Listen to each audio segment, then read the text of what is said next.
Assalamualaikum warahmatullahi wabarakatuh. Perkenalkan, nama saya Mila Sari, NIM 22110067, Program Studi S1 Farmasi, Mata Kuliah Pendidikan Budaya Anti Korupsi. Dosen pengampu mata kuliah yaitu Dr. Hendra Sudrajat SHMH. Pada hari ini, hari Kamis, tanggal 31 Oktober 2024, saya akan menjelaskan tentang pencegahan dan pemberantasan korupsi menurut teori Konstitusi Nusantara. Pada tahun 2016 di Malang, Provinsi Jawa Timur, oleh Dr. Sudrajat SHMH sebagai peraih Rektor Muri Doktor Hukum Tata Negara termuda di Indonesia dengan lulusan cum laude tahun 2011 dan saat ini menjabat sebagai Direktur Dumantara Research Institute dan Wakil Rektor 1 Universitas Kader Bangsa. Teori konstitusi negara merupakan teori yang menjelaskan mengenai konstitusi dan peraturan perundang-undangan yang berlaku di masa lalu, yakni pada masa kerajaan dan kesultanan Nusantara, dan berfungsi sebagai nilai dan keteladanan berkonstitusi dalam kehidupan berbangsa dan bernegara saat ini, termasuk untuk mencegah terjadinya korupsi yang sedang marak di Indonesia. Dalam teori konstitusi Nusantara memiliki bahasan yang berhubungan dengan mata kuliah pendidikan budaya anti korupsi, karena salah satu pembahasan kuliah pendidikan budaya anti korupsi memiliki hubungan dengan penegakan hukum dan mencegah pemberantasan korupsi. Adapun komponen konstitusi Nusantara atau teori Nusantaralisme Constitution Stance of Culture sebagai berikut. Yang pertama yaitu people habits atau kebiasaan masyarakat. Pada masa kejayaan Nusantara terdapat kehidupan masyarakat yang memiliki tradisi dan kebiasaan para pemimpin masyarakat di kala itu. Kebiasaan para pemimpin dan tokoh masyarakat sebagai suatu cerminan keteladanan dalam bermasyarakat. Keteladanan tersebut dilihat dalam perilaku dan tindakan yang diikuti oleh anggota kelompok masyarakat yang menjadi modal terbentuknya suatu masyarakat. Sehingga di mana ada masyarakat, di situ terdapat hukum. Dalam pencegahan korupsi perlu diawali dengan kebiasaan perilaku yang baik, seperti menjadi teladan dalam hidup dengan menjadi pelopor anti korupsi di kalangan mahasiswa dan masyarakat. Yang kedua yaitu living law atau hukum yang hidup. Keteladanan yang muncul dari kebiasaan baik para tokoh masyarakat kemudian melahirkan hukum yang hidup, yang sebenarnya menciptakan hukum tidak tertulis dan hukum yang tertulis. Terdapat banyak hukum yang hidup dalam masyarakat, khususnya bagi masyarakat yang ada di Indonesia. Hukum yang hidup ini menjadi tradisi dan adat istiadat masyarakat Indonesia dan dijamin dalam konstitusi. Budaya malu untuk mengambil yang bukan hak miliknya sesungguhnya bagian pendidikan anti korupsi yang memiliki daya tangkal yang efektif. Yang ketiga yaitu power of king atau kekuatan pemimpin. Dalam sebuah kepemimpinan dibutuhkan suatu kekuatan pemimpin dalam menggerakkan kepemimpinannya.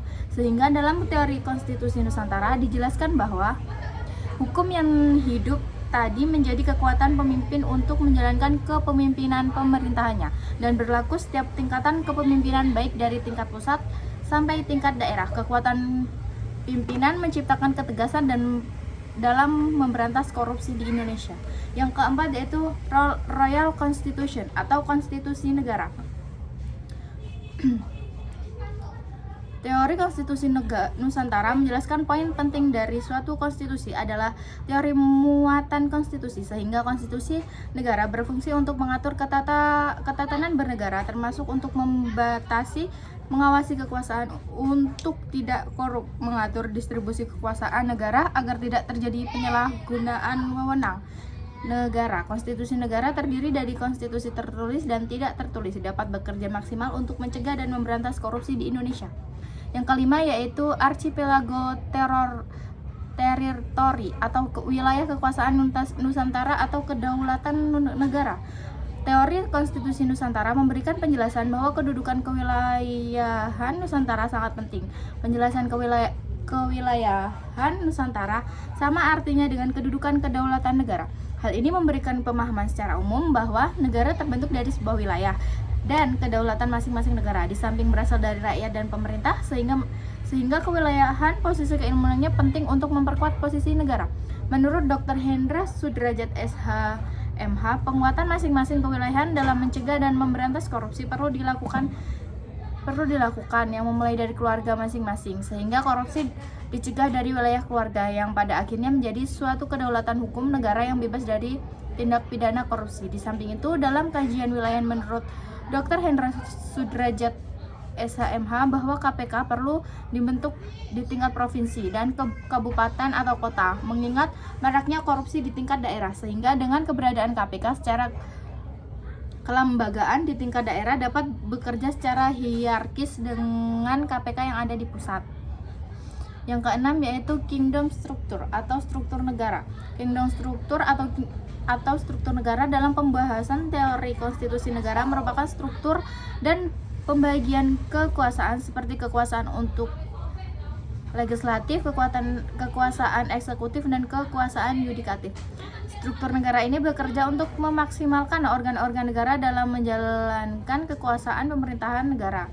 Menurut Dr. Hendra Sudrajat SHMH, negara memiliki suatu komisi negara sebagai cabang kekuasaan negara seperti Komisi Pemberantasan Korupsi yang berwenang memberantas korupsi di Indonesia. Yang ketujuh yaitu konsensus legality atau legalitas konsensus. Teori konstitusi negara menjelaskan konsensus legality atau legalitas konsensus merupakan kesepakatan antara pemimpin dan rakyat dalam suatu negara. Menurut Dr. Hendra Sudrajat SHMH bahwa konsensus legality dalam teori konstitusi negara pada pemberantasan korupsi adalah terbangunnya kesepakatan bersama beberapa penguat karakter berupa integritas dan komitmen dalam memberantas korupsi, bahwa korupsi adalah musuh bersama ancaman serius bagi kehidupan berbangsa dan bernegara di masa mendatang. Yang kedelapan yaitu stase regulation atau regulasi negara. Regulasi negara dalam teori konstitusi negara yang terdiri dari Undang-Undang Dasar Negara Kesatuan Republik Indonesia tahun 1945 dan undang-undang lainnya serta pengaturan lain yang berada di bawahnya. Sehingga sebagai bagian dari kategori stase regulation dan kajian teori konstitusi negara terdapat peraturan perundang-undangan yang berhubungan dengan pemberantasan korupsi, yakni Undang-Undang Republik Indonesia tentang Pengadilan Tindak Pidana Korupsi dan Undang-Undang Republik Indonesia yang mengatur tentang Komisi Pemberantasan Korupsi. Menurut Dr. Hendra Sudrajat SHMH, dalam aspek stase regulation dan regulasi negara diperlukan peraturan daerah tentang pencegahan dan pemberantasan korupsi yang berlaku di masing-masing wilayah provinsi dan kabupaten atau kota di Indonesia. Yang kesembilan yaitu value transformation atau transformasi nilai. Dr. Hendra Sudrajat SHMH sebagai penemu teori konstitusi Nusantara selalu mengatakan bahwa Indonesia today and tomorrow is the reality of the archipelago in the past, yang artinya Indonesia hari ini dan esok adalah kenyataan Nusantara di masa lalu. Sehingga komponen terakhir teori konstitusi negara menjelaskan value transformation atau transformasi nilai konstitusi negara di masa lampau yang dapat dijadikan sebagai keteladanan dalam pencegahan dan pemberantasan korupsi di Indonesia. Undang-Undang Simbur Cahaya Era Kerajaan Palembang yang ditulis oleh Ratu Sinuhun menurut Dr. Hendra Sudrajat SH membawa